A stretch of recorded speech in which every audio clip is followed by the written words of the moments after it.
The Ardsley School Board will vote at their next meeting on March 28th on the superintendent's proposed calendar. Students get the opportunity to watch and participate in a presentation and discussion regarding partisanship in American politics just ahead of the 2022 midterm elections. Election Day is on Tuesday, November 8th, but if you want to vote early, you can. Early voting is open in New York State until Sunday, November 6th. The New York State Bridge Authority just issued a winter weather warning because of today's nor'easter. Yonkers Mayor Mike Spano announced today a partnership with Westchester County to help those that were impacted by the fire in the building right behind me. You can still see caution tape around the building to prevent people from coming in. The Ardsley School District could be the second district in Westchester County to add Diwali as an observed holiday. The district superintendent made the proposal at a recent school board meeting to change next year's academic calendar.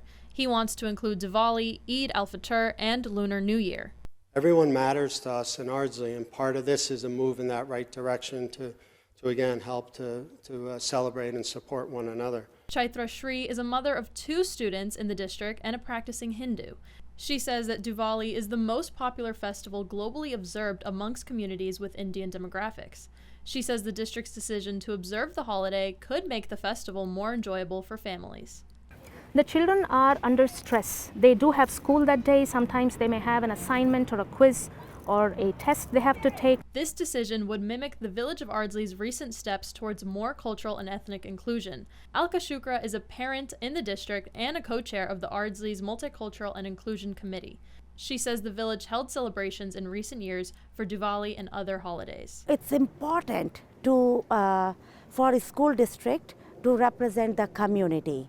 The Ardsley School Board will vote at their next meeting on March 28th on the superintendent's proposed calendar. In Ardsley, Teodora Mitov, News 12. With midterm elections less than a week away and early voting underway in New York State, the Iona community is getting ready to head to the polls. But increasing polarization in American politics is a major concern for some students.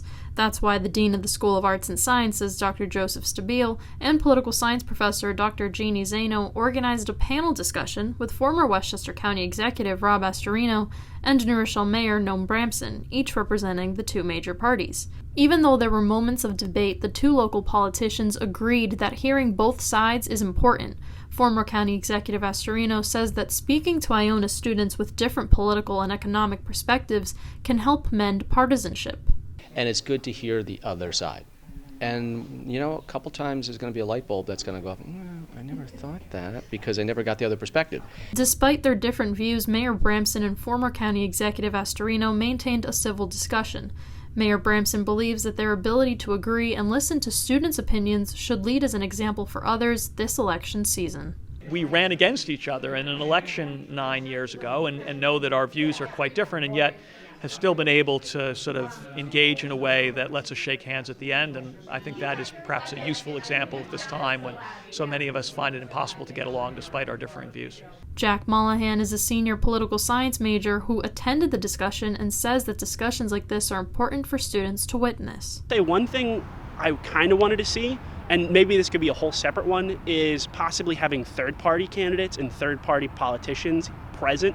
I know it's a much smaller group, especially in Westchester, but it would be a good sight to see to kind of get a more holistic approach to politics within Westchester and also within the country. Election Day is on Tuesday, November 8th, but if you want to vote early, you can. Early voting is open in New York State until Sunday, November 6th. Be sure to check out IUTV's other content on our Instagram. For IUTV, I'm Teodora Mitov. The Iona University Model UN received the highest possible honors at this year's National DC Conference, but all the odds were stacked against them. Not only are they a small team trying to gain recognition alongside huge acclaimed schools, but they had to overcome some unprecedented battles this semester. Vice President Kaylin Karsakulo has been a member of the club the past 3 years. This year is a lot more frantic, I feel like. We've had a lot of pushbacks and it's been hard, but it's been rewarding in the end. The pushbacks she's referring to are having no faculty advisor, receiving little funding from the university, and a sudden change of leadership early in the semester. Davon Gabriel became the club's president 2 weeks into this fall semester, and he says he faces pressure to not only be the president, but play the role of a faculty advisor. Kind of coming into this semester, not really knowing I'd be in this position and seeing where we are now as a club, I am just so ecstatic and happy with our place right now that honestly, whether we have a faculty advisor or not, we've proven to the student body that we can be our own thing and still be successful. Despite these troubles, he says the lack of funding has been their greatest obstacle.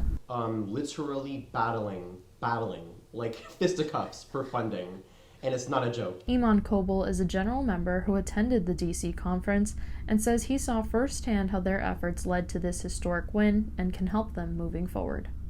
Getting that recognition and getting the recognition as well from the school definitely helped us put ourselves in a better position to advocate for ourselves. Despite feeling uncertain at times, the Model UN team says that they are overjoyed with what they were able to accomplish so far, and they look forward to next semester. Their next conference is at Harvard University in February. Until then, they are meeting every week at Dorley 117. Outside Dorley Hall, Teodora Mitov, IUTV.